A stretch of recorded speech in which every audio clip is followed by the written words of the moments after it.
जय जगन्नाथ। आज आसतु आमे माने जानिबा गोटे नुआ अध्याय उपरे। एही अध्यायटी रही आमर रामायण उपरे। आमर जो भारत रही ओडिशा रही कला संस्कृतिर देश, कला संस्कृतिर राज्य।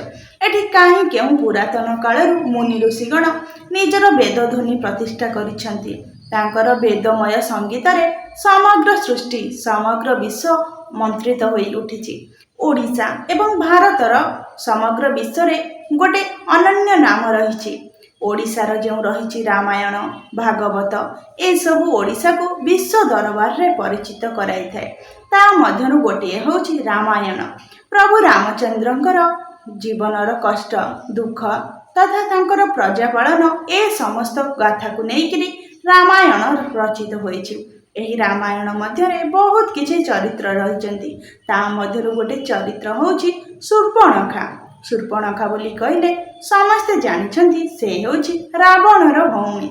किंतु शूर्पणखा विषय रे गोटे रोचक तथ्य रहिछि। सेही शूर्पणखा किए एवं किभଳି भाबरे से रामचंद्रଙ୍କ पाखକୁ जाइथिला एवं काहेकि तांको विवाहर प्रस्ताव देइथिला। ता सहित रामचंद्र तार विवाह प्रस्ताव को प्रत्याख्यान करथिले एवं लक्ष्मणଙ୍କ हातरे तार नाक एवं कान कटिथिला। से शूर्पणखा किए आमे जानिबा आज।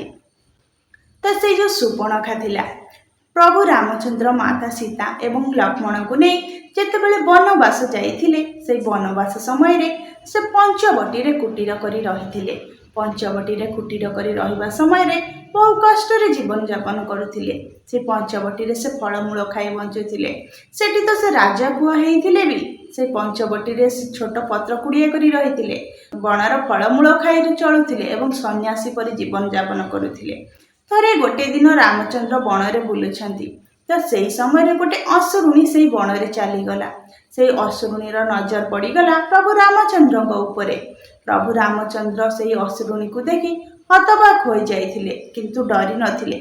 से असुरुणी प्रभु रामचंद्र निकट को आसीथिला। चढ़ा गलारे तांको पचारिथिला, तुमे किए सन्यासी? तुमे काहेकि ए बन रे रहिछ?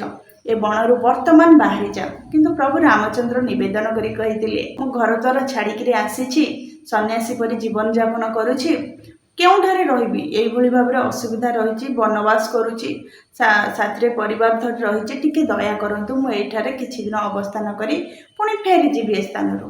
किंतु एई कथा असुरुणी सुनी नथिला। से असुरुणी रामचंद्र को देखिबा मात्रे तांको रूपरे मोहित होई जाइतिला। रामचंद्र पाखक आसवा पूर्व से निजर रूप बदलई देइतिला। बहुत सुंदर गोटे नारी रे परिणत हो जाइतिला एवं से सुंदर रूप सहित रामचंद्र सम्मुख को आसीतिला। तुमे ए जो जगार रहिछ, ए जो वन रे रहिछ, ए वनटा पंचवटी वन। आ ए पंचवटी वन होछि मोर। तेणु करी मोर बिना अनुमति रे ए पंचवटी वन रे केही मध्य रहि परिबेनी। शूर्पणखा पंचवटी बनर किभଳି भाबरे मालिकाणी होइतिला सेटा वर्तमान आमे जानिबा। रावणर तो भौणी शूर्पणखा ना, से विवाह करिथिला। से जहाँ को विवाह करिथिला तार स्वामीर नाम थिला विद्युतजिह्वा। से मध्य असुर कुल रे जन्म होइतिला।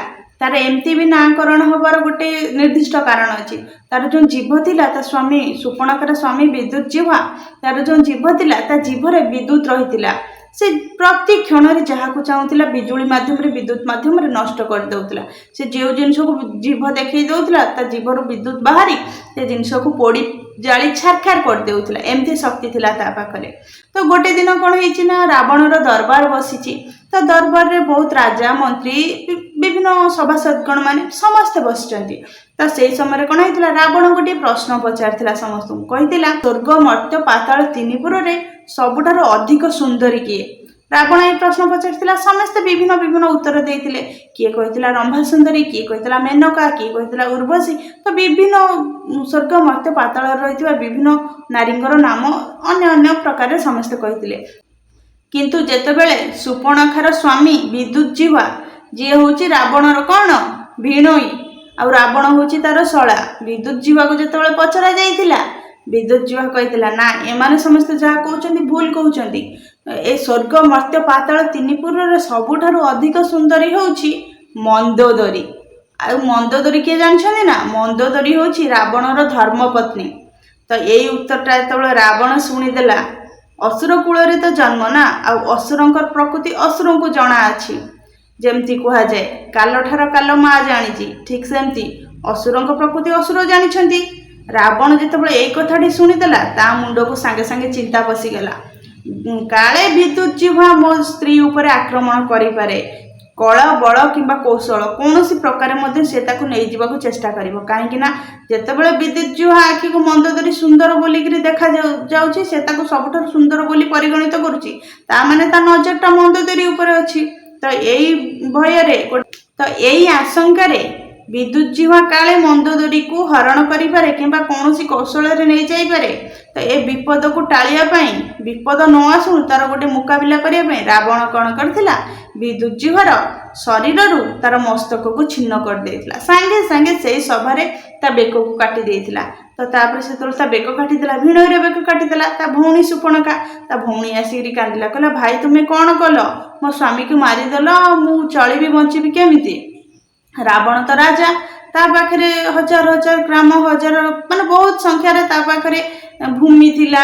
ସେ ବିଭିନ୍ନ ଦେବତାମାନଙ୍କୁ ମଧ୍ୟ ବନ୍ଦୀ କରିକିରି ରଖିଥିଲା। ରାବଣ ଏତେ ଶକ୍ତିଶାଳୀ ଥିଲା।